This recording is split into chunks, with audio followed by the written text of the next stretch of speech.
Agora, pegando esse gancho, você acha, Marcão, que um vendedor, uma pessoa que trabalha com vendas, ela nasce com um dom ou ela pode ser treinada para ser um ótimo vendedor? Cara, essa é uma pergunta, muitos me fazem essas perguntas, né? Eu entendo assim, eu sempre quis ser gerente de banco. Era o meu sonho. O meu sonho sempre foi, eu vi aquele gerente de banco da minha época, né? Eu tenho 48 anos, então assim, era um gerente do aquário, aquela que antes não tinha essa acessibilidade que tem hoje. Quando você vai a um banco, tem, né, tudo...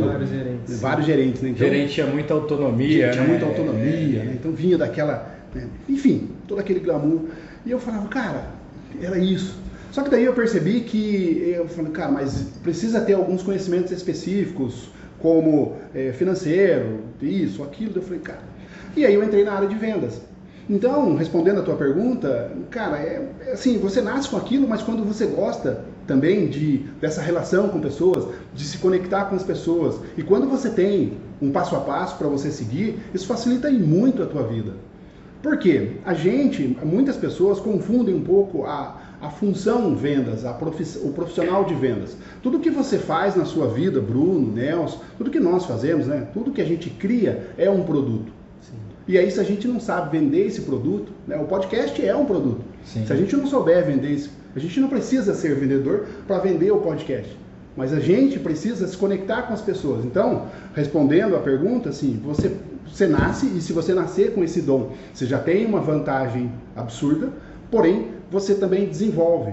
E quando tem um passo a passo, o Nelson citou muito bem, então ele me entende em relação à importância que se tem quando você consegue ter uma estrutura. Muitas das vezes, igual esse teu vendedor que foi embora, cara, você tinha habilidade para formar outros vendedores, só que você não tinha tempo, por conta de toda a demanda de trabalho que tem sobre a sua responsabilidade. Porque o dono da empresa, o dono do negócio, principalmente de negócio local, principalmente quando você não tem um passo a passo, você se perde, porque você faz a função de bombeiro, está sempre apagando o incêndio.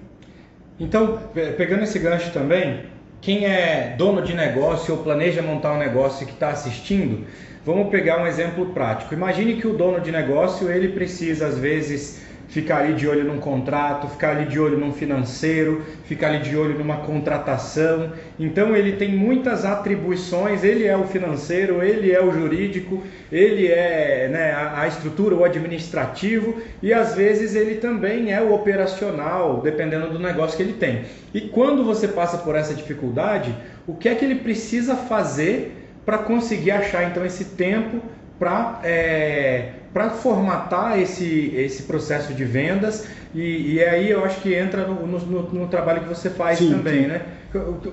O que esse cara, dono de negócio, precisa fazer para formatar esse bom time de vendas ou entender esse processo de vendas? Legal, essa é uma boa pergunta, porque assim, o dono do negócio ele precisa entender. Que eu derramei água aqui. Faz parte. O dono do negócio ele precisa entender assim, que ele é o estrategista. Ele não é o operacional. Então, hora ele vai vestir, né, o chapéu, a carapuça ali de operacional. Então, ele tem que trabalhar com o princípio de 80-20, que é o princípio de Pareto, certo, onde 20% das suas ações representam 80% do efeito. O que isso quer dizer na prática para um dono de negócio, para ele, vamos dizer assim, aumentar o poder de autonomia em relação às tuas equipes de vendas ou às tuas equipes de uma forma geral? Primeiro é criar um passo a passo. A partir do momento que eu crio um passo a passo daquilo que é importante, né, como que eu realmente preciso entregar em termos de qualidade, em termos de agilidade, em termos de acabamento, né, do que eu vendo, daquilo que eu comercializo, se eu tenho um passo a passo, eu já tenho algo para seguir. A maioria falham porque cobram o jeito que você faz as coisas. E daí nessa que cobra o jeito que você faz as coisas, cobra você pessoalmente. Você está fazendo errado, você não faz nada que preste, ou você não é bom. Está errado, essa é uma visão errada. E eu falo isso seguramente porque eu já fui assim também. Quando eu não entendi o processo, e pensa, se você tem uma linha de raciocínio, um mindset, um resultado para entregar, e quando você olha para a equipe, né, a preocupação que você tem é diferente da equipe. Agora, quando você mostra para o time a importância de executar aquela tarefa, de seguir aquele passo a passo, de entregar no mínimo 3 etapas sequenciais ali, e quando você repete isso por uma semana, quando você repete por um mês, você encontra a melhor forma de entregar o melhor resultado, né? A melhor forma de fazer as coisas.